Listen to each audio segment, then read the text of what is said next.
you have to have the minerals to have the hormones in adequate supply, demand, consistency.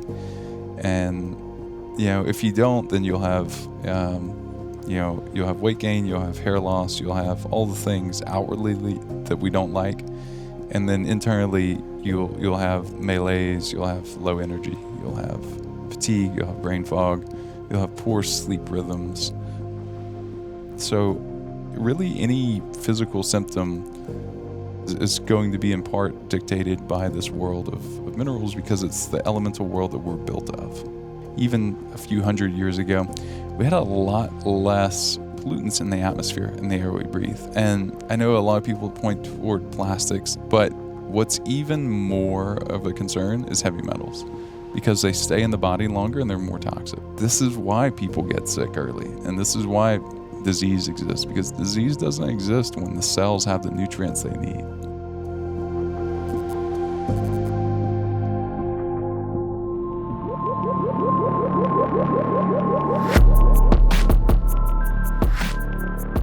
Barton Scott, welcome to Wellness Force.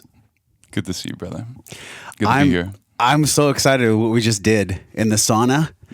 We just did the sauna in the cold, had some great conversations, and just dropped in, which is my favorite thing to do with all podcast guests, but you especially, because I felt from the very first time that I met you that there was a kinship, and it was around a shared health struggle, which we're going to talk about. I mean, mine obviously is like a weight gain issue, and I've been really honest with our community, so everybody knows, nothing to hide.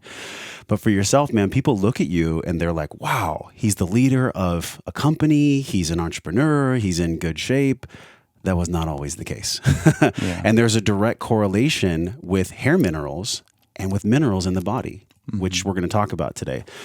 Dude, for people that don't know, tell us about your company. If you're in an elevator and maybe somebody was like, hey, I see that there's something to do with minerals, and Upgraded Labs is your company. Upgraded Formulas. Upgraded Formulas. Yeah. So tell us about Upgraded Formulas and hair minerals and the analysis if somebody has no idea. We'll go into depth, but just give us like the skinny. The skinny is, we help you, or wouldn't it be cool if you could know what you were missing and be able to absorb those nutrients? I thought that should be a thing. So now we as a company have this approach, and it's really impactful, because as a lot of people know, the absorption of both food and supplements is not great. And there's a lot of nutrient deficiencies in the soil, and it's getting worse. So instead of turning a blind eye to it, my approach was, let's go full into this, headlong into this, and really find a solution. So yeah, that's what we've done. And we have a special approach that really, I think, is fundamental no matter what you're doing. Yeah, I went through it myself, which is awesome. It's my favorite thing to do is like be in N=1, but like truly go through it, and really actually understand what a company has to offer before we hold a conversation and share it with the world. And oh my God, the amount of depth that you and your team go into. I mean, first of all, I didn't even know really what hair mineral analysis tested for, which is a lot of things. How many total things can you actually get from mineral analysis for hair? How many total things can you get? Like 63. 63 things. And these are all markers that directly impact human health. So, let's pull the e-brake, man, because for yourself, I know you got into this because of your own journey, which we shared down here at Barton Springs, which was amazing. And when I was listening to you, I was like, wow, he's so put together. Like you're a great speaker. You have a presence to you. Thank you. And I thought, okay, this wasn't just God-given. He actually had to work on this. So like, what was the journey and you can start wherever you feel resonates, but what was the journey to heal yourself? What did the universe bring in for you to heal, which eventually led to Upgrade Labs? Yeah. Upgraded Formulas has been this like just 3 a.m. in the morning sort of realization, like, oh, this is going to be you. So I I had been a chemical engineer. I'd been a chemical engineer for a couple of years.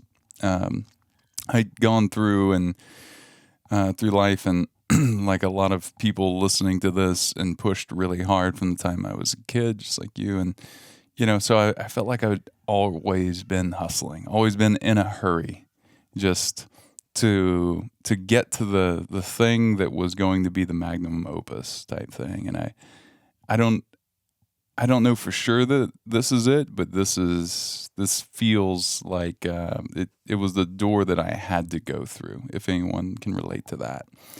And I didn't know how I was going to solve the problem. I didn't know what it was going to be.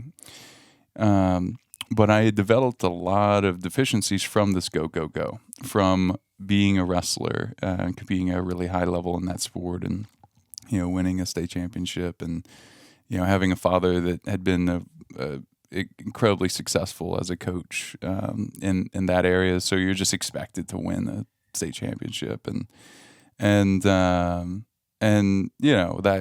came from a good place. I mean, to his benefit, he never said, "Hey, look, you're worth nothing if you don't win." Or it's just you're in the environment, you want to win. And it forced me to learn a lot about nutrition really early. That's the reason why I bring that up. I mean, I played other sports. I'd been a quarterback. I played on defense. I knew you played football too. And it's, I mean, as tough as that sport can be, the soul nature of being a wrestler and like being just you out on the mat, you're naked, like if you lose, it's embarrassing, I mean, it's just you out there. And just the hard training, the sweating, the cutting weight, the wrestling at a weight, even if you're not cutting, you're really self-induced hypothyroidism. So anyway, fast forwarding through that, I do that. I get through college. Chemical engineering is tough for anyone. I mean, it's a minor in math, minor in chemistry, like we talked about, and then you have to actually remember that. You can't just memorize it and go on to the next thing. Like a lot of really high level tough curriculums, you actually have to apply it. And our school, I really just picked the first place to give me a full ride and scholarship wise. And so I grew up in Louisiana, and I was always outside hunting, fishing, things like that. And I really just wanted another challenge. Like I could have wrestled in college, but I wanted another, like I wanted to be unafraid for the rest of my life of learning anything hard. And I didn't know exactly why else I was choosing it, except for that. I was like, oh, it's really hard. Sounds all right. Let's do it. I can sit in the desk for 8 hours a day. It's way easier than practice. So, but all of this led to a lot of nutrient deficiencies. Along the way, I made one of the worst health mistakes I've ever made, which was going to a doctor and talking him into prescribing me Vyvanse, which is a lot, chemically similar to Adderall. And anyway, that culminated with this, with all the deficiencies from wrestling. I mean, when you sweat out like 6 to 8 pounds of water weight, do you ever replenish that? Not really, right? Especially without knowledge of sodium right. like you have now. And right. I even remember when I was in high school, people spitting in cups to like cut weight. It's just kind of an unhealthy sport, which you can maybe create some metabolic damage that you might not know about. A lot of athletes probably go through that. Yeah, absolutely. So whenever you have unhealthy athletes and you go, how could it be? It's because they have mineral deficiencies. This whole world, to expand out for a second for people, realize that, this whole planet and the ecosystem this planet is in is made of elements. And what we do in this hair analysis, and I'll talk about why it changed my life and why we lead with it as a company. But when we ignore those elements, why do we think that we can ignore those and still have optimal health? And what I'll say too is that this test really changed my life because I had a great consultation. It wasn't just the test. It was a deep understanding by someone that was a mentor for a little while and retired. He was in his, 70s probably when I met him. And, so is that combination, because there's things on it that are counterintuitive. So people will try to read it if they have a science background, medical background, health background, and they will miss a lot of it. Mm-hmm. So I've spent the last 8 years becoming an expert, one of the experts in the world in this one test. Yeah. And do I do other tests? Sure. It's not that I don't value blood testing at all, but that if you're not doing this, because the world is an elemental place and we are those elements, you can't ignore it. Like I have friends, and I myself spend a lot of money on different biohacking approaches and things. But if I'm not doing this, I'll see, like recently, I'll share my most recent test. I came back, I was high in calcium for the first time in a while. And sure enough, like I can go and validate that with blood work on thyroid and see that the thyroid's not where it needs to be because my calcium level is not where it needs to be. So for the time being, even if foods are quote unquote good for you, if they have high calcium, it's actually going to push me in the opposite direction I want to go in and need to go in. And why is this all important? So if you're not super into health and nutrition, just know that, or just remember that, like, all of this life is energy dependent. And this is something I realized, either really early in life is just how crucial all of our goals, all the things we want to achieve, whether it's you in this new chapter of life as a father, or just, building a company or doing both. I can certainly relate. And when you think of it in those terms, you go, well, what's the equation for energy? And yes. Yeah. So what are the ingredients? What's the formula? Right. Which, by the way, it's upgraded formulas. Mm-hmm. Okay. So yeah, it's upgraded formulas, y'all. It's nothing to do with the lab. I was thinking you're a scientist, because you are. Mm-hmm. You're a scientist and a researcher. So you've spent a lot of time in labs. Mm-hmm. But upgraded formulas, this is the ingredients that you've figured out through your own health journey that we need from a mineral level. Yeah. And the soils are depleted. Yeah. I mean, I've read literature that it's 80 to 90% trace minerals that are not in the soil, that used to be in the soil.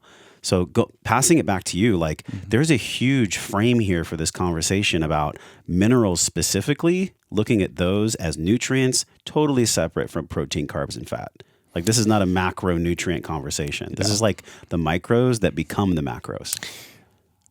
So well said. I gave a talk to KetoCon last year that was micros over macros is what I called it. Oh, really? Yeah. Because I and you're the first person I've heard put it this way, but it's I mean, people obsess about macros, I think, because it's easy to think about. Mm-hmm. And when we step back for a moment and we realize that our food is not, no matter what diet you're currently loving or in love with, or hopefully not having it become part of your identity, but you're getting benefits from whatever diet that is, know that it will change over time, because your nutritional requirements will change over time, because your life will change over time, because your ability to absorb will change over time. So what I realized was, and also to this point, is whatever your macros are, they're only worthwhile based on what they break down to, right? So understanding that, you go, wow, okay. So there's a lot of talk on hormones right now. What are hormones? Like, what are the building blocks of hormones? And I can stand in a room of functional medicine doctors, and a lot of people actually won't be able to answer that. They'll be able to help you correct them, very possibly. But long before you do, hormone replacements and different things like that, why don't we just supply the body with minerals that, for anyone listening, obviously, some people know this, but other people don't. Your body can't make minerals. It has to come, and it usually, in the case of minerals, has to come daily, because you're just not holding on to chromium or magnesium or things like that. Otherwise known as essential. Would you call it essential nutrients, essential minerals? How would you describe it? Essential, yeah, required, fundamental, and so with that, I realized, there's this huge problem that we have, and I had, and I was in my mid-20s when I was discovering this issue, in my mid-30s now, and thinking, all right, well, if I have this issue now, and I was fit and ate a good diet and had good discipline, had good people in my life, was lucky enough to be born in a first world country, and just have all these things that were just advantages, like just lucky enough to be gifted that, right? And to have the good sense to work hard at it and work hard to want to keep it, and also teach other people, hey, this is what I found that works. Was I realized I had deficiencies that look like an 80-year-old in poor health. Like, we have 80-year-olds that come to us that are in good health, and their levels still look better than mine did. Wow. I had severe deficiencies for sure. And what was really troubling, stressful, and angering about it was I had been taking 3 to 5 of these different nutrients for over a year, probably over a year and a half, actually. Most days of the week, like 6 days, I would say, most weeks. Taking, reasonable, like RDA amounts, 400 to 600 milligrams of magnesium or so. And I was chronically deficient. Not deficient a little bit, but like way, way down. In the magnesium specifically? In magnesium, in manganese, in chromium, in potassium, in a lot of things. Yeah. And salt as well. And I'm glad that more people are talking about salt. I've been talking about it for a while. And we just don't get enough. A lot of us don't get enough. We've been told for so long that salt is bad. It could cause hypertension. I start to not even mention that because it's so untrue. Yeah. What happened there was it was faulty research from what we think is funded by sugar interests that realized that when you ate less salt, you ate more sugar. I know. This is the same research behind some of the really, like, I guess you could say, misresearch, misinterpreted, misappropriated doctors that fought to say saturated fat and butter are killing people. And the sugar industry, it's a quick search online. I mean, this isn't a conspiracy theory. Right. It's a quick search. It's a quick search. The sugar industry is a multi-billion-dollar industry. So I digress, but I had to mention that because we've explored that on the show, but I had no idea that it also applied to sodium. I thought it was just for the saturated fat. Yeah. So that's wild. Yeah, it's wild. So there's that. And then so what I realized was, okay, I had these deficiencies, but I wasn't unique in that. Anyone would have it. If I had all those things, I was doing all those things, eating organic, etc., really being mindful. Even at 25, man, I had already pulled out toxic sugars from my home, all sorts of stuff. And this was 10 years ago. So it was, I remember thinking, like, come on, like, I'm willing to do the work, but you're not even, like, until I did this test, I'd spent $15,000 on other tests, lots of improvement, but nothing moved the needle more than maybe like 10%. Yeah.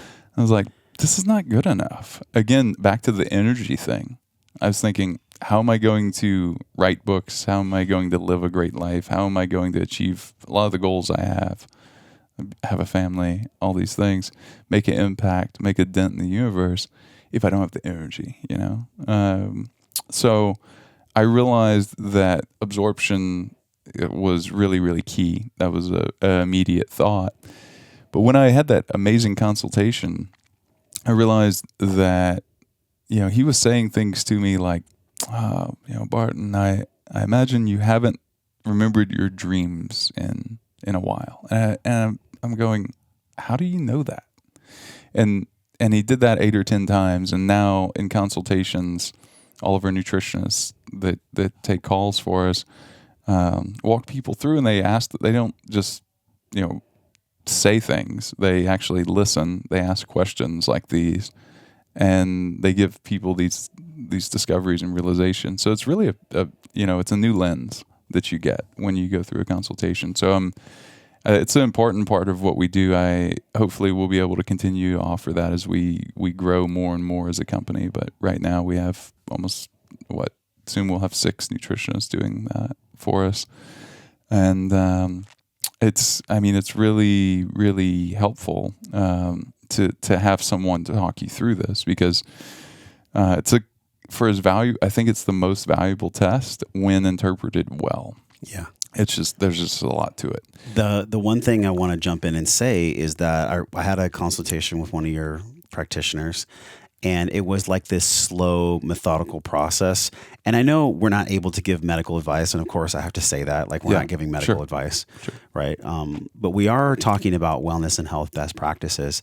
And I always, whenever I take advice from someone in health, I always ask myself on a gut level, would I want the life, or would I want the way of being of the person I'm receiving advice from? Mm. And that's definitely the case for you. It's definitely the case from what I've seen with your company and working with the practitioner. Mm. And it begs this deep question for me. I'm like, okay, if people that are in great health are giving health advice, not medical advice, but health advice, that for me is like one of the biggest report cards for me to actually trust and see if what they're doing for themselves and what they're sharing with me will actually move my needle and actually help me out in life. So seems like this 70-year-old, was he a physician? Was he an engineer? What was he? He was like a naturopathic doctor. He was a naturopath. And so you felt a connection with him. And so he went actually to like the emotional side of what was being reflected by your mineral deficiencies. That's interesting. He started there. Mm-hmm. One of the first things he said to me. Well, and we know too that when you have magnesium deficiency, you don't remember your dreams. You don't make enough melatonin. You don't go deeply enough. And for people that are taking melatonin or taking CBD or smoking weed to go to sleep, all of those are worse options. And ultimately, if you have a magnesium deficiency, you probably don't need those. And here's the thing: the whole absorption thing that I realized, Josh, was that if you have a deficiency, you need a really high level of absorption to reverse that deficiency.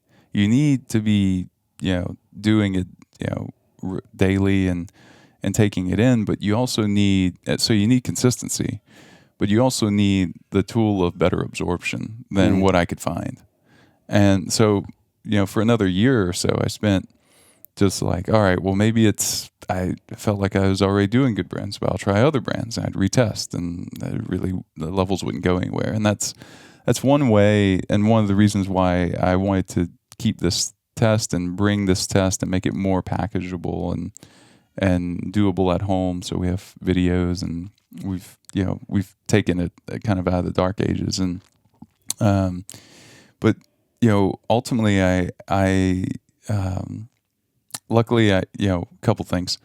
I had entrepreneurs in my family that had worked in owned and worked in compounding pharmacies, and so my uncle had a compounding pharmacy, and I'd seen he and my first cousin take that and do a lot of novel, innovative things.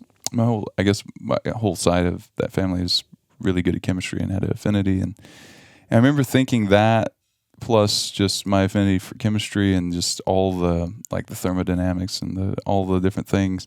I was like, this is just I get why I see this so clearly, because I have this nutrition, and I became a nutritionist around that time too. But I I have this lens of athlete and understanding what's required. I was seeing people that were 50s, 60s or so, and seeing they had these issues. And then I had this lens of absorption and knowing oh, well, you take an industrial process and you improve that process with things like nanotechnology, and then you get a better output so that the process does the work for you when the leaky gut, which all of us have to some extent, it seems like, even if you're doing everything well, but you have a lot of stress in your life, that can cause leaky gut. So I knew that relying on our digestive system was just not going to cut it. because I was having those issues in my 20s and I was doing things really well. So the chances that someone would be able to do that better than me at any age really was just low. And it wasn't good. It wasn't good enough for me. I knew I needed it. I knew if I was going to develop something, I'd have to have the scale of the company to get the products I needed. So about this time, I'm helping my mom with her health too. And she goes through, I just watch her go downhill quickly. I was born to older parents, but she was in good health and she was in her 60s and just brilliant and like emotionally just so tapped into, could just like walk into a room and sort of know you at a soul level and like borderline like telepathy. And I just watched her go from this vivacious, amazing person to just a shell of herself because of medication and surgery.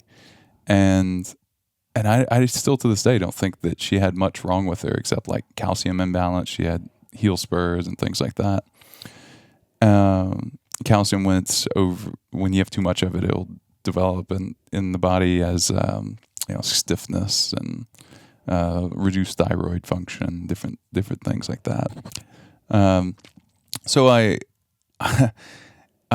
get to this point where I figured out, okay, so there's a few different issues that we have, and that's particle size and stability. I just realized pretty quickly, like, we need to be able to get it into the red blood cell and have that transport around the body. So how do we do that without digestion, really? What I was thinking was, if someone didn't have a stomach, or digestive system in general, how would they do this? And that is what we offer today. So we have some secret sauce in our process, and we just do minerals right now. Maybe at some point we'll do vitamins, but minerals I realized were more important. I did a 11-day fast to heal an injury. Just spur of the moment, I pulled a hamstring out sprinting at Zilker here in Austin. And I went and sat in cold water that evening, and I couldn't bend, and I dinged up my knee that same day already. So I couldn't bend my knee the next morning. And I remember thinking, that plus this hamstring, it's going to be a nagging injury. And so I did a 3-day fast. I had a big podcast with Ben Greenfield on like 2 days in. I was like, I'll be fasted for that. That'll be good. More clarity. It's great. And I just kept going after that. And I wanted to get to 5. And so I because you get stem cells coming out of bone marrow and healing things. So I'm going to teach a course on how to do that, because I figured out how to do that without pain. But in terms of how vital minerals are, when you have enough body fat and you have sunlight and you have minerals and water, you can fast indefinitely. I mean, the world record, and this was an incredibly obese man, but he fasted for over a year. Wow. Okay. Don't do that, you guys. No, guys. Yeah. Like, we're not that was under supervision for sure. Yeah. Again, like, this is just, a story. I mean, Sure. It's true. You can look it up in like a second, but it's hard to believe. And the skin was not sagging. Like, the body really reconsumed itself. But you need minerals to do that well. They activate minerals, not vitamins, activate the whole enzymatic process. But when you look at minerals under a microscope, what you see really is like rock and metal fragment. So understanding all of this, I went, well, okay. So even if we have solutions, we need to be able, for people to really understand the value of it, they need to be able to look at their levels and see them move from test to test too. Mm-hmm. So, and if they do that, they'll believe in the validity of our products, I think, and they'll be feeling better. But sometimes, some people need to see it on the chart too. And you need that map continually, right? Because it changes. So that's kind of the thought, the philosophy, the why. It's huge because we're electrical beings. I think it's easy to forget that. We essentially are a battery that's encapsulated in a meat suit. And in a car, people that know my story, I was an automotive technician for 5 years out of high school. So that was my first job. And I remembered when batteries had the wrong saline content, or the plates weren't properly electromagnetized. batteries would go bad. Not enough water, excessive heat, excessive cold. These literally drained our batteries. Yeah. And I think about us from a chi perspective, where if I'm going hard, you talked about this in your 20s, you were going hard. You had a background of like improper weight loss from wrestling and lots of sodium loss and maybe some metabolic damage, to which the degree maybe we all have some of that actually. Yeah. Mm-hmm. Myself, I've lost and gained over 100 pounds, and I know that itself can create metabolic damage as well. So I think about, if we're a battery, then why don't we just learn, which is essentially I think what you've done, why don't we learn how that battery works to perfection, and then put in the ingredients, have the right formula for the battery to literally hold the deepest, most powerful charge. So how would you expand that type of metaphor, from your work? Well, that's a great metaphor. I completely agree. We are a body that is a battery, that is an electrical field, and I mean, you can measure the voltage is measurable, and the auric fields, things that we could only intuit in the past, now we can just measure, which is cool. Well, you said auric field?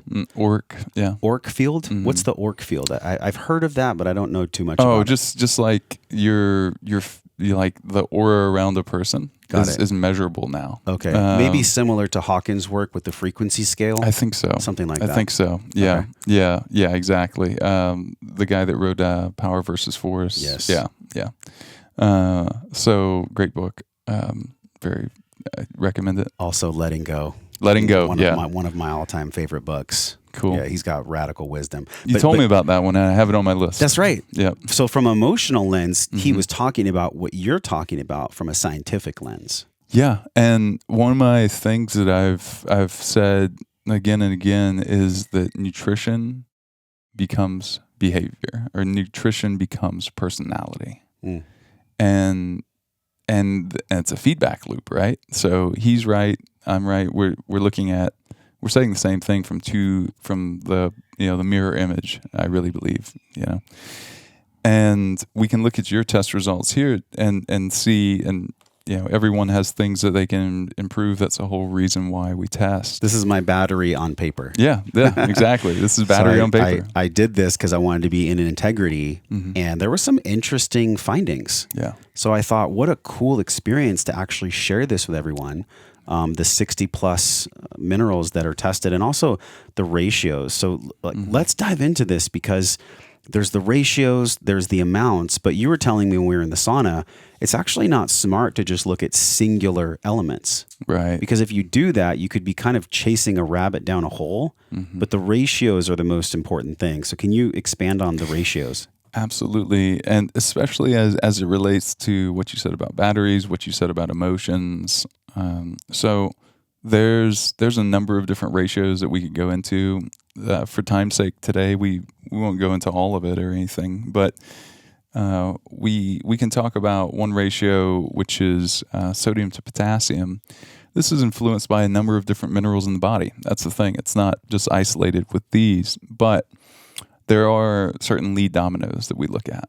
And that's part of the reason why we want to look at these ratios. And these ratios represent different things in the body, like adrenal function, thyroid function, your blood sugar to insulin ratio, the hormones in the body, zinc to copper. So, I mentioned this earlier, but the building blocks of hormones, a lot of people can't say what those really are. Those are minerals and amino acids and fats. And mainly like fats and minerals. So when you understand that, you start to go, okay, so which ones should I look at first, and what do I do about it? And what do you do about it really comes in we're not giving advice here, but I think it sucks that we have to say that so much. I know, God. But it's like, what do you do when your neighbor's having a health problem and they healed it? You go talk to them. Yeah. Right? So that's essentially what we're neighbors now. Yep. Yeah, exactly.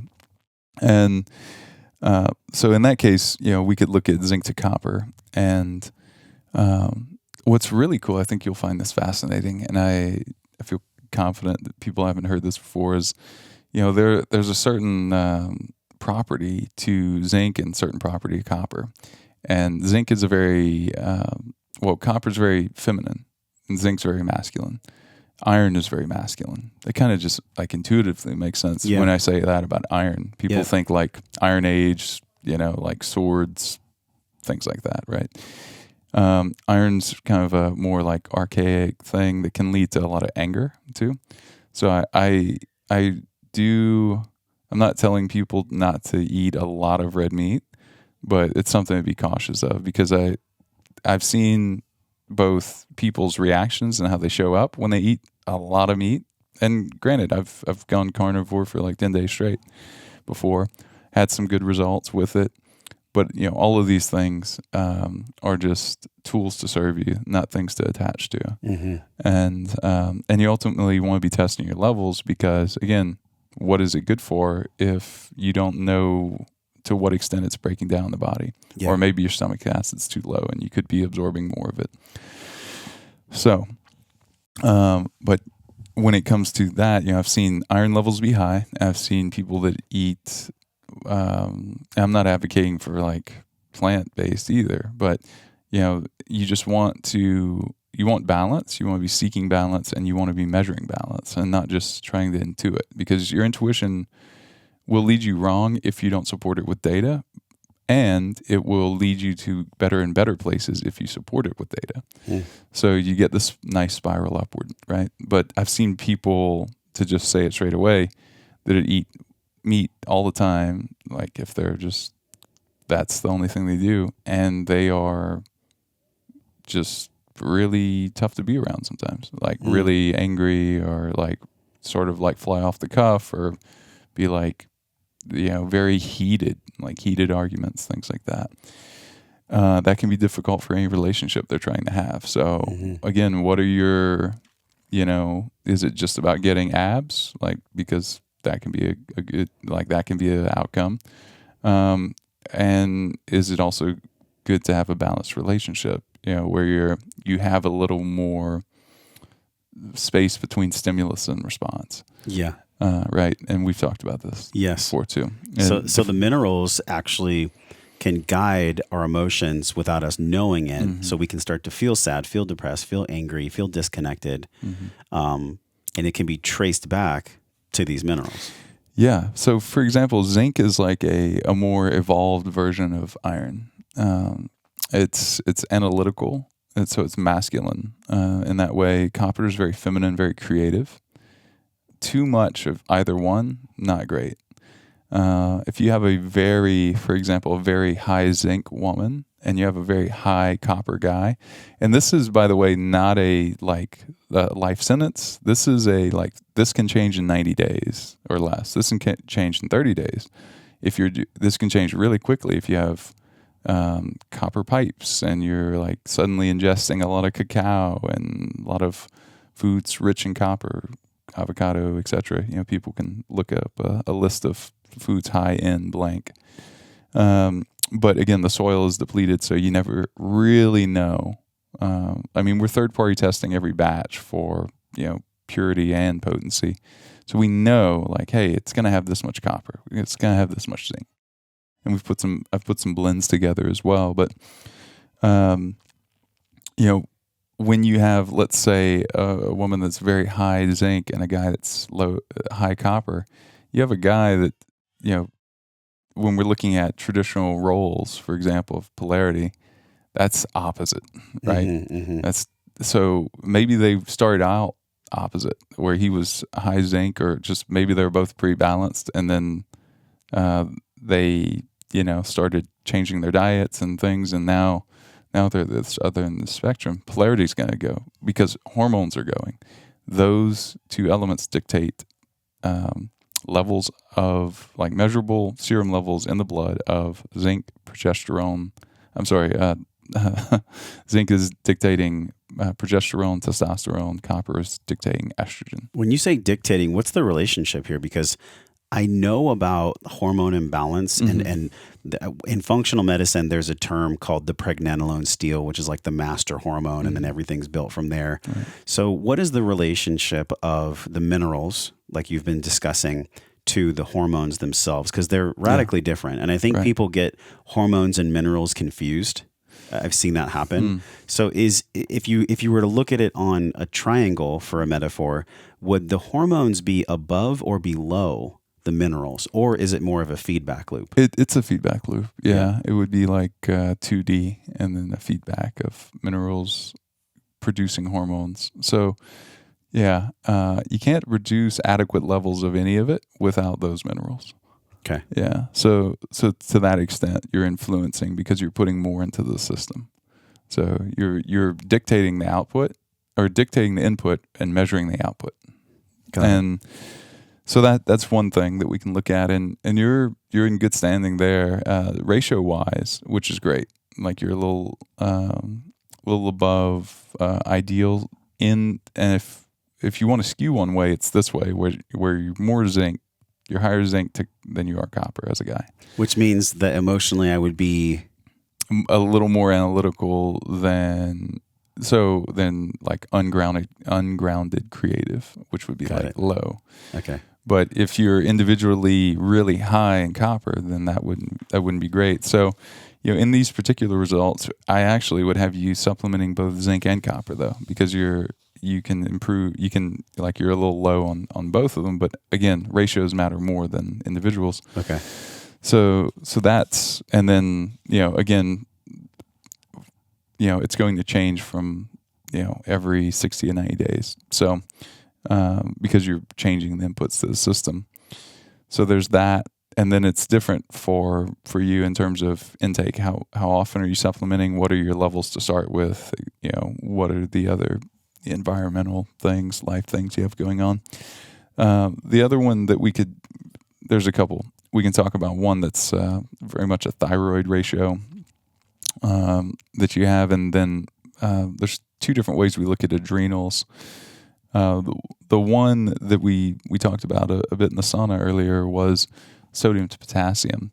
So right now, although your sodium to potassium shows low, I would have you increasing your salt intake, and that will actually build emotional resilience. So as the whole nutrition becoming personality thing that I was saying, that's a great example, because for it to stay where it is right now, 1.05, anything below a 1.4, I mean, it's like, that's the kind of red zone where you can, and the good news is that you can, just by increasing salt, like just salting your water, teaspoon in the morning, with 20, 30 ounces of water, that before you have any sort of stimulant or anything. Mm-hmm. And then another teaspoon spread throughout the day.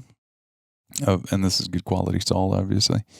And then salting your food as much as you want. And then if you're still craving salt, have more, because the body has a self, versus sugar, for example. We can eat sugar till like the cows come home, so to speak, right? But the body, like I tell people, like try to eat too much salt for just one day. Just try to eat too much salt, and you'll see what I'm talking about. Your body will stop you at some point. Yeah, you're like, oh my God. You're like, I'm done. I'm done. You take one bite of something that's too salty and you stop. When has that ever happened with sugar? Yeah, there's pretty much never. There's a self-regulating sort of thing. So food scientists look at food, and their job is to make food addictive. So they'll dial up sugar, they'll dial up fat, they'll dial up, just these different triggers. This is what's known as the bliss point. These food scientists that, thankfully you exist and your company exists, because people's palates and people's homeostasis is really knocked out of whack. Like it's off center. Yeah. So we crave the wrong type of foods, not because our body's craving them, but because our mind is craving them, which is a huge differentiator. These scientists get paid hundreds of millions of dollars. Man. Pepsi-Cola, Coca-Cola, McDonald's actually, with their CCK hormone that they inject into all their food.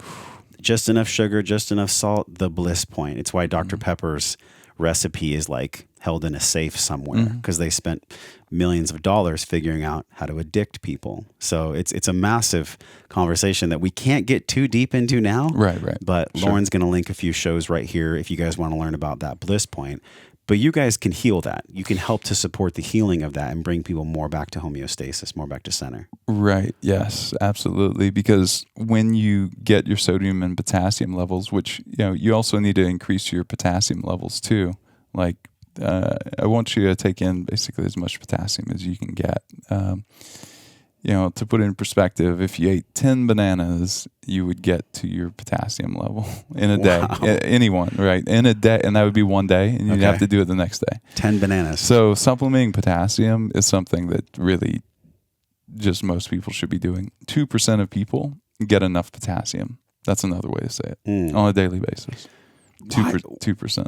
I mean, the overarching question that I think definitely someone's feeling is, when we look at testing, when we look at supplementation for minerals, why can't we just get it from the food? Like, that's a pretty big, resounding gong question. Sure. That's the big question, right? Right. Obviously, your company, your mission wouldn't exist if we could just get it from the food. So what are the things that block us from getting the potassium, the sodium, the minerals from the food? Like, what's going on with the food? There's multiple things at play. One, the soil is depleted. You talked about that earlier. Conservatively, in the last 60 to 80 years, we have 40% less in our steak, in our salad, in our sweet potato, all of it. That's just kind of across the board. And that's true because you can go out and physically measure around the world the topsoil. And that is a problem that we have to solve, and we need to be giving birth to innovators. And instead, we're giving birth to children that have lower IQs because mom has lower and lower levels of these minerals to give her child. And when mom has low levels of iodine, for example, you get a child that has up to a 20-point lower IQ. Iodine is that important for brain development in children. So that's just one. Now, in a study of 6,000 people, 96% were seen to be deficient in iodine. So we have that tells me a couple things. Well, one, in the study, the other thing you have to know is that some people said they were currently taking iodine supplementation, right? And they still 96% were deficient. I have a lot of problems with the RDA. In this country, RDA for people is like how much you should take in of a certain mineral each day. It's a recommended. Now, I don't know if the same people that influence the sugar and salt hypertension stuff influence RDA, but I think that'd be a great idea if they were that malicious. Yeah. So what I'm really saying is it's really low in the case of iodine, and it's really low in the case of a couple different things. But iodine certainly, for example, Japan, way healthier, longest lifespan of any developed country or of any country. They eat not like 2 times more iodine. I'm not sure what their RDA is actually. I should look that up. But what I can tell you is how much they consume on a daily basis, which is about 100 times more iodine than we do in the U.S. From seafood, or from mainly from sea vegetables. Sea vegetables. Now the problem is with sea vegetables. They're hard to find here in the U.S. Well, it's a long way to transport, and wherever you're growing them, they're likely to have heavy metals. So what do? Again, I go back to, all right, well, if I'm going to do this every day, I want a third party test every batch and make sure that it has a large amount. So we have about half of that dose. So 5 milligrams is a large dose in our iodine. And it's a dropper, so people can decide, all right, I want less, maybe intuitively, maybe they sway test, maybe they want to do a smaller amount. But everyone, even if you're in the hyperthyroid, my personal belief, because that mineral is needed to produce thyroid hormone, it's one of the building blocks of, then you still need thyroid hormone throughout every day, even if you're on the high end of the scale. So, and it'll help you get over cold sensitivity over time. It might take a year to rebuild, but hey, you're doing it.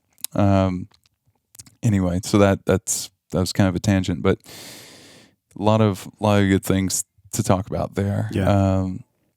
Yeah. So nutrition becoming personality, below a certain level for the this particular ratio of sodium to potassium, you can guarantee emotional disturbance. So that may come off as just like mood swings. For other people that have done as much work as you have, maybe they'll just come off as like lethargy or different things like that. But this ratio also points to just adrenal fatigue too at this level, which is super common when you're a dad and you have a company and you're willing to like put it all on the line all the time. So, and I know that's the case for you. So, and that's awesome. It just means that you're like a race car. We can't just put normal fuel in normal amounts. We need to increase the amounts, and we need better absorption. I'm definitely feeling that lately, and that's why I wanted you to talk about the ratio. So you talked about the sodium, potassium. You talked about, I think it was copper and zinc, those two. Is there one more that everyone should be aware of? I mean, I know there's many, but what's one more that we should be aware of just from my test? There's many. From your test, the calcium to potassium level is low, which actually shows like thyroid function is the thyroid's trying to put out a lot of hormones. Yeah. And really what we're kind of like redlining is the thyroid right now, is what we're showing, which is okay. We've had plenty of people be there. And individually the calcium levels is pretty good. The potassium level, shows high because the body's recirculating it, but it's really what in this particular case we actually want to increase potassium levels. It's counterintuitive. This is the reason why I've put out a course. A lot of practitioners have asked for it for a couple of years, and we have a course now that people can go through and get certified in this test. Where do they go? We'll put this in the notes. Sure. Where do they go for that course? Because today we're doing like a tip of the iceberg. I mean, people are going to get a lot of intelligence here. Sure. But the deeper dive for if you work with clients, if you're a functional med practitioner, or even if you're just on a health journey yourself, like you're going to want to go do this program. So where do they go to get the program? Sure. The program's on the website, and that's upgradedformulas.com. It's course. Okay. And yeah, people, if you're really interested in your health, you can do the test and consultation. That's a great place to start. It's very affordable. I recommend doing it 4 times a year. And we have subscription options. The test, the course itself is something that health coaches, different people that have clients can certainly do and make their money back on. And I really wish for every functional medicine doctor, every nutritionist, health coach, etc., to do the course to really see that, because one of my missions is to change healthcare by actually making it healthcare, and looking at the only way we can really do that is with good tests and with the appropriate supplements that really absorb well. I feel like in your lane, in your category, when I did a scour on the browser and I really looked at who was doing the testing, your company continued to pop up at the top. And I think about like health being sometimes for some people, Barton, it can be overwhelming at times. Yeah. So that's why, with this podcast, we are in the process of finding the most trustable, highest level experts in each category. So like for nutrition, for glucose monitoring, for mineral testing, what is it specifically about the hair? Because one of the coolest things with your test is like, you pull out the hair from the head. The hair in the head is longest. That's the optimal hair. But I actually did some pubic hair. I did some armpit hair. Maybe I wasn't supposed to do that. I don't know. I wasn't perfect on the test, but Sure. The test is easy to take. But you got it in. I got it in. That's great. I got it in. But why not the blood? Why not the saliva? I know with saliva is where we measure cortisol, with the different 3 tests in a day. Blood is where we get our lipid information, things like that. But what is so special about the hair and why the true measurement of minerals can be found there? Yeah, so really, really good question. I'm glad you asked that. So we look at minerals, and we haven't really talked about heavy metals, but we look at heavy metals too. I know you mentioned arsenic earlier. I had arsenic. Yeah, yes. yeah. So there's that, and when it comes to heavy metals, that's a layer thing. So as you get healthier, your body will store heavy metals for years and years and years.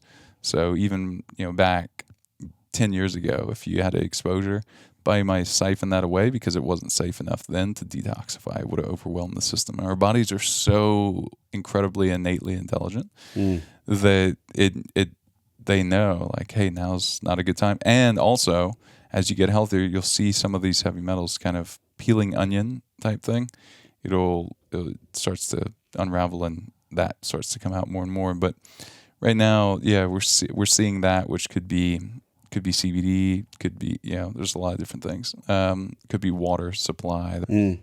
And rice was the shocker for me. Rice, knowing how particularly much brown rice, arsenic is in brown rice. Yeah. I wouldn't have known that if I didn't do the test. Yeah. If I didn't get the hair mineral analysis, there's no way. There's no way that I would have known it. So yeah, I mean, that's why I say it's a whole lens for people. The to your question though, to go back to that, with hair, so you're getting just in terms of looking at data, when you make a data decision, let's say you're looking at 500 people polled versus 5,000.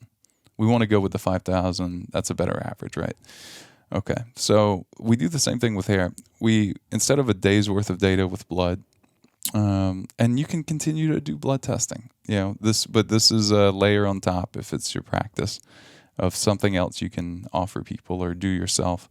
People can order this test on the website themselves, set up the consultation, choose a time that works for them.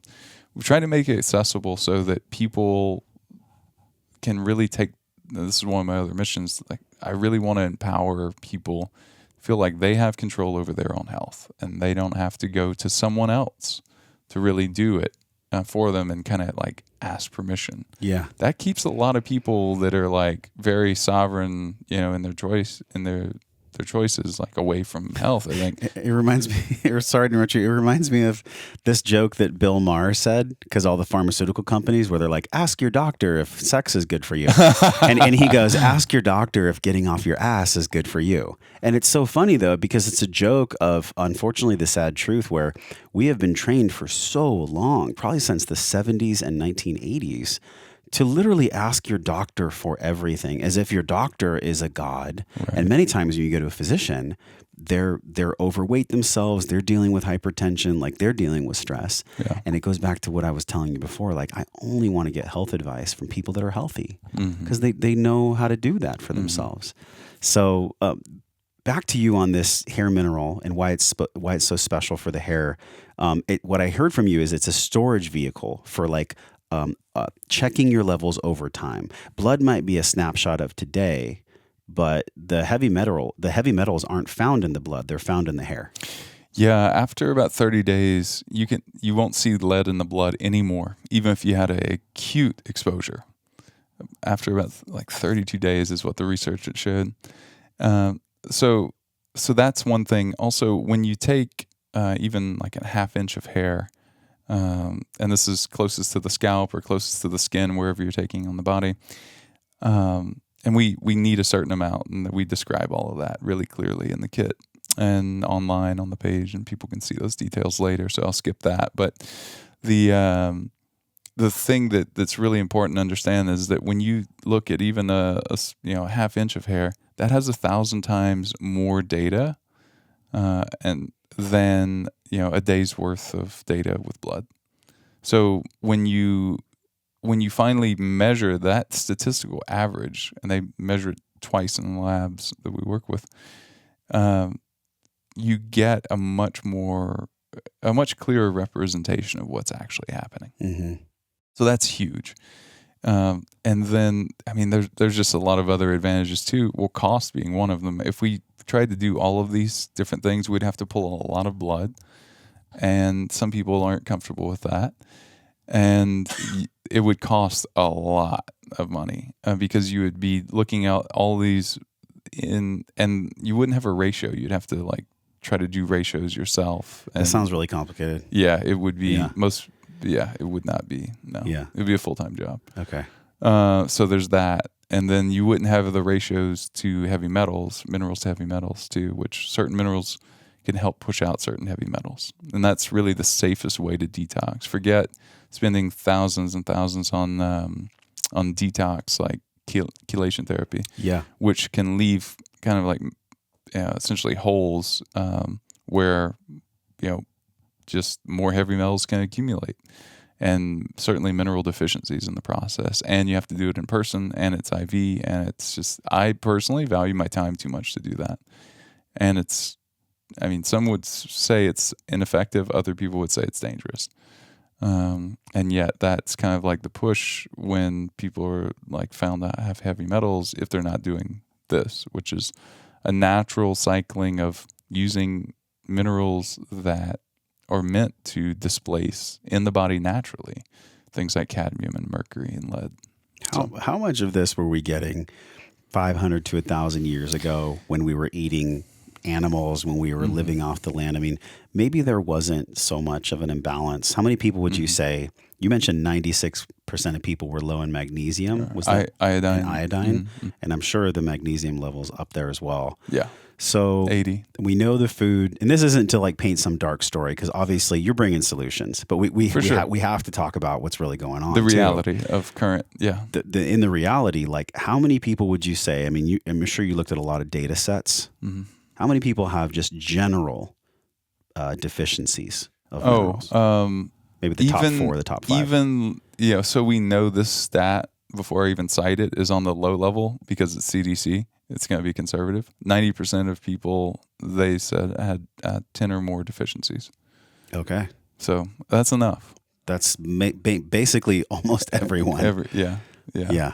So, and common deficiencies, things like boron. So we have boron in our upgraded memory. We also have boron now. Just one of our recent products we just put out, large dose, which is really good for, it's synonymous with intelligence. It's really good for testosterone because it reduces sex binding globulin, kind of a mouthful. So that's really key. That's another one. Manganese is another one that I've seen almost everyone be deficient in. Mm-hmm.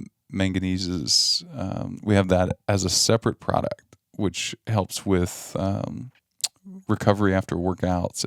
It's actually a constituent in building, it's a raw material in building neural pathways. So important for recall, certainly, because you're actually building the highway. So I'm so glad you mentioned that, though, because it's something I was going to touch on earlier. So I'm so glad that you said this too, because it's a really key point. When you talked about, some time ago, like 1,000 years ago, even a few hundred years ago, we had a lot less pollutants in the atmosphere, in the air we breathe. And I know a lot of people point toward plastics, and those are certainly, but what's even more of a concern is heavy metals, because they stay in the body longer and they're more toxic. So mercury, for example, is incredibly toxic. Lead is even incredibly toxic, but mercury is 1,000 times more toxic on a gram per gram basis than lead. That's huge. So really small amounts of this stuff make us sick, and they are really hard to get out of the body. So when you have fewer mineral deficiencies, you have a reduced chance of accumulating heavy metals of any kind, mercury, lead, etc. But the atmosphere itself is roughly, it's like somewhere between 800 and 1,000 times more toxic than in recorded history, previous recorded. Gosh. So that's why, that's the whole like food you're asking. You're like, I know some people are going to ask about the food and like, is that enough? Can't you just eat well and like, just turn a blind eye? And I honestly, I wish that were the case. There wouldn't be a need for the company, but like life would be a lot easier. Yeah. But this is why people get sick early. And this is why disease exists, because disease doesn't exist when the cells have the nutrients they need. And when the cells have the nutrients they need, there's an environment of togetherness, homeostasis. I think about Dr. Zach Bush that was sitting in that chair a while back, and he was describing how cancer is really when cells stop communicating with each other. Mm-hmm. And so if that's what breeds cancer is loss of communication with cells, then I can also extrapolate that a loss of communication and a loss of balancing of the minerals could contribute to the loss of communication in the system. Obviously, it's just one compartment of the system, but wow, I mean, if 9 out of 10 people, I'm just like hitting this in real time, if 9 out of 10 of us are deficient in minerals, and we know that from Zach Bush's work and also many doctors' work, that cancer is a byproduct of a lack of communication of cells, I could definitely say that, and again, this is not medical advice, I'm just thinking out loud, I'm curious how you feel about this. Do you feel like people that have cancer, it's a byproduct of the minerals being deficient and the minerals not communicating and finding balance with each other? Yeah, so it's really two things. It's definitely that, and it's heavy metals interfering. So those are the two biggest things at play. Again, this is not surprising when we think that, when we remember, that the planet is elemental, and we are a makeup of that periodic table that we learned in chemistry. Well, you learned it in organic chemistry way more than the rest of us, but yes. Sure. Yeah. Sure. Yeah. I loved organic chemistry. It's a beautiful world in and of itself, that physical chemistry, all of it. And what my main goal is to make this as approachable, as easy to understand for people as possible, because supplements work. People see that for themselves, but it's a lot beyond, it's a lot further than just taking supplements at work. It's like, what do you need? This is a tool for self-discovery and understanding your body better. And when you have more energy, you now can follow through and read those books that are on your shelf. And you can start to up-level. I want to go back to absorption because I feel like we could just unpack that a little bit more. So you have this nanotechnology that obviously you extrapolated from your time as an engineer and your schooling. So when I think about having a map as a test, that's the starting point, know thyself. So see where you are, take the snapshot, do the test. Then from there, smart supplementation that's based on real-time data. So you're not just like taking a bunch of supplements because you quote should. Right. You're actually taking them based off of your results. Then this nanotechnology comes in because we could be eating the foods that have the minerals in them, but if we have leaky gut and if there's things blocking us from absorbing natural minerals that are found in natural foods, that's one side of the coin. The other side of the coin, though, is like, how does it actually get in there? I heard about nanotechnology from Ray Kurzweil, right? The singularity, like his work. Yeah. But with the nanotechnology that you're using, this is way different. Like, is it a particle? Is it a particle shape? Is it a particle size? How are the minerals that you're using getting into the system? You even said that if somebody didn't have a stomach, I'd want them to absorb this. Yeah, so and they can. What's the nano, and how did you find that? So, well, the process that we have is, and that's really well said, really, really good summary there. The process that we have allows us to take a larger particle size that's 5 to 8 times a red blood cell and make it, about 1,000 times smaller than a red blood cell, and make it also stable too. So you'll see, like, I'll stabilize a lot of our products with chloride because your body needs chloride. For example, you don't need the multiple different types of magnesium, one for this and one for that and one for this. Whenever you're using, our process, at least, I can't speak to anyone else's, but I know people have been taught that, and I tried to follow all those rules too before launching into this, and it didn't work in terms of really moving the needle. They'll say, this one will cross the blood-brain barrier is a common thing, and this one is good for muscle health, and this one's good for going to the bathroom because it doesn't absorb, so it has a laxative effect. So yeah, to answer your question straight away, particle size is what size. Size. Yeah, so size really matters when it comes to this, and in this case, smaller is much better, believe it or not. Women everywhere are vehemently disagreeing. But yeah, there's a symbol hit we put in there. Yeah, so that's the magic of it, though. When you start to feel it when you take our upgraded magnesium, if you take the liquid especially, you start to feel it like so quickly. So you can have a a foot cramp and it's gone in 3 minutes. Like good luck with doing that any other way. So that's really the way to think about it. And if to give people a different visual, it's like, imagine you have your yard. Maybe it's the yard you grew up in, the yard you have now, and you have a beach ball in the yard. That fits well. The ball fits in the yard easily. But if you were to take the yard and try to put it in the ball, that doesn't work. You have to take pieces of the yard and put it in the ball. So now the ball is the red blood cell. And we're taking fragments of the yard, which are, minerals, and we're getting that into the red blood cell by making them tiny, and it's just doing what the body, it's getting the minerals into a state where the body would already get them to this place if they went through the digestive system. So the other thing I'll say on a bunch of different forms, because I know people have been taught that for forever and ever now, for the last 10 years, really. And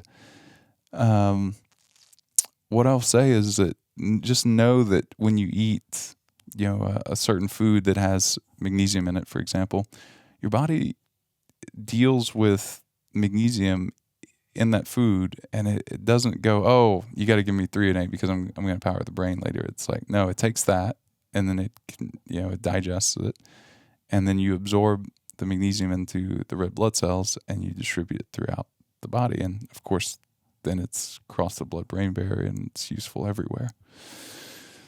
So that's the way to look at it. I hope that wasn't too technical for some people. I think it's a great question, and yeah. I hear you so loud and clear on that. And I go back to your analogy because I love analogies, and I think we all get them because they're just, you have a deep science background, but so many people are like in a hurry. They want to know the quick 5 things. But I'll say this, like I've always had this really maybe misunderstanding that you can clear up for me when it comes to transdermal spray magnesium versus sublingual. So is one better than the other, or does it not matter? Like, what's the differentiation there? Yeah, definitely oral is better. I think the transdermal should be thought of as a supplementing a supplement.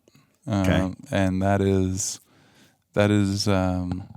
so there's a real limit to how much you can take in, and it's local. And then there's issues of I'm not sure what the absorption rate you can say is through the skin. I don't know, and I imagine it would vary from person to person. But certainly putting it on the inside is a good place to start, I would think. Okay. Yeah. Is like, because if it was transdermal that was most successful, you would find that you would use it. Do that. I would just do that. Yeah. Now we could take our technology and put it into a cream and do that, and still it would be less effective as taking it internally. Yeah. There's still just layers of things. And you wouldn't want to do the needle because it would get old to do like IM injections of magnesium. That's not really feasible. Totally. And really not necessary with ours either.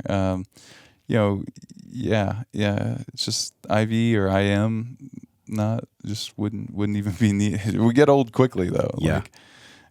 Certainly. So, wow. Yeah. We've covered so much ground, man. And just knowing my own results, I'm going to be taking a supplementation. It's a binder. I forgot the name of it, but it's on order. What's the binder that I'm using to remove the arsenic safely? Oh, yeah. Bind, probably. The Bind product. So not only is this a map, it's also a way to get the heavy metals, the arsenic for me safely. That's the key, like safely out of the body. Because if you just go for it, and I'm curious for fasting too. Like you really have run the gamut on fasting. You've done 3-day fast, 5-day fast, 11-day fast. When we do 3, 5, or 11, like these longer fasts, there's certain things that we should be supplementing with. And I'm curious, when we supplement, does the body naturally start to slowly and safely remove these heavy metals as well? Or do we need the binders when we do a fast? How does that work, that whole circle? I like doing a binder in the evening. It's a really good question. Okay. I like doing a binder. I also like it just in general because fasting is one of the coolest things. Is imagine this is your gut if people are watching this on video, and I'm putting my hands together, my fingers together, so that they can hold water. Essentially, like imagine that as the microscope of your gut lining. When you're not eating, you give your body, it's self-care, it's rest. Yeah. So the body starts to heal itself, and when you allow the body to heal the gut, then, and I'm writing a book on this about how to do all of this, and a lot of different takeaways I've figured out around minerals, and also fasting and not eating, and the problem with bliss point foods, all sorts of things. But when we get back to this point of now our intestines are healthy and our whole digestive tract is really healed, we eliminate toxins, including heavy metals, more easily. So that's a huge one. Cool. So we can stack the binder safely on top of that. Yeah. Mm-hmm. But also just getting into fasting, which I know you have some literature that we're going to link as well. I think you've done a talk or a program. I know you've done blog posts on fasting as well. Yeah. We've had a couple experts on the show about fasting, but YouTube, upgraded formulas. Great. If people type upgraded formulas into YouTube, they'll see, I've got a couple of videos that I've done where I'm just like in the moment, like, hey, it's day 3. And I'm just like, and then by day 5, then day 5 or day 8 or day 11, whatever I shot, it's like I took my shirt off, and it's like you can see the fat loss difference too. Yeah. So there were cool benefits like that too. And then you get hormone regulation and upregulation, which is nice. Just about rebalancing there, and you start to see like, wow, I'm not reaching. When bliss point foods are off the table, and intermittent fasting will teach you this too, then you realize you're like, I don't really want to eat broccoli right now, or I don't really want to eat cabbage or steak, but I would like to eat that bar over there that I know is like salty and fatty, and and you realize, oh, I'm not actually hungry, and then you realize on longer fasts how we self-soothe with food. And that was super interesting. I have a lot of takeaways for people there. Cool. Well, the ground we covered is immense, and obviously we're like scratching the tip of the iceberg. So below the surface of the water is so much more, but you can really only access the surface of the water by doing the test. I mean, that's the starting place. Whether you're a practitioner, whether you're an enthusiast, whether you're somebody on a health journey like myself, you got to start with the map first. So thank you for coming on the show. And with all the shows you've been on, because you've been on quite a lot of shows, what's something that someone hasn't brought forth to you? Like, what's a question that you've always wanted to answer? Maybe something about a myth or something that people generally get wrong about minerals. Like, what's something that you really want people to know about minerals, and specifically hair mineral testing and the actions, the inspired actions that come after the testing? Yeah, really, wow, great question. One would be that you don't really have a shot at fixing thyroid function until you give your body the minerals you need for your adrenals, and also your thyroid. Like, that is key. And then to do that, aside from minerals, you need light. You need light in the morning. We talked about this briefly, you and I. We stood in the sun after the cold tank. It was awesome. It was glorious. I was feeling medicated just from like being in the sun, shivering from ice cold water. Yeah. I think I'm just now returning to normal. Okay, you're warmed up now. Yeah, I'm good now. It's great. I feel great. But yeah, that combination of like morning sun, actually helps. It's triggering the pituitary to go like, okay, time to produce hormones, and it's anterior pituitary hormone that's produced, and you're that T3, T4 that is, and so that's really, really key. But you can't. I don't want to say can't. You have to have the minerals to have the hormones in adequate supply, demand, consistency, and if you don't, then you'll have you'll have weight gain, you'll have hair loss, you'll have all the things outwardly that we don't like, and then internally you'll have malaise, you'll have low energy, you'll have fatigue, you'll have brain fog, you'll have poor sleep rhythms, So really any physical symptom is going to be in part dictated by this world of minerals, because it's the elemental world that we're built of. We are nature. It's so easy to forget that. So thank you for the reminder. Thank you for all the knowledge you've shared. I feel like I was talking to a scientist, which you are. And thank you for the discount too. It's wellnessforce.com/upgraded.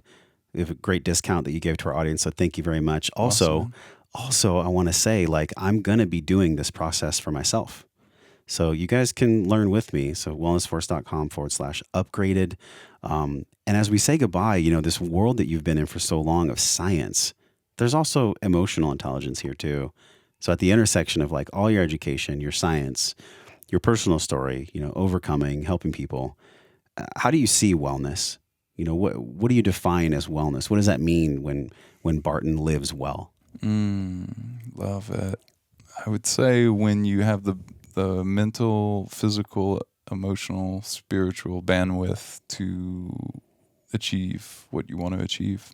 And sometimes that is reading a book. Sometimes that is going on a run. Sometimes that is having the bandwidth to sit through a conversation that's difficult, to show up in every aspect of life that you want to show up in. It comes back to that energy equation. You know? Yeah. We can't have the energy if we don't have the minerals. Yeah. Obviously. Yeah. So, man, it's been a pleasure to get to know you. I really thank you for the way that you've guided me through this test. And I know that your team can take care of anyone that's interested. So thanks so much for coming on the show. And until Barton and I see you again, go to wellnessforce.com/group. We're talking about Barton. We're talking about Upgraded. So meet us there. And until we see you again, Barton and I are both wishing you love and wellness. We'll talk to you soon.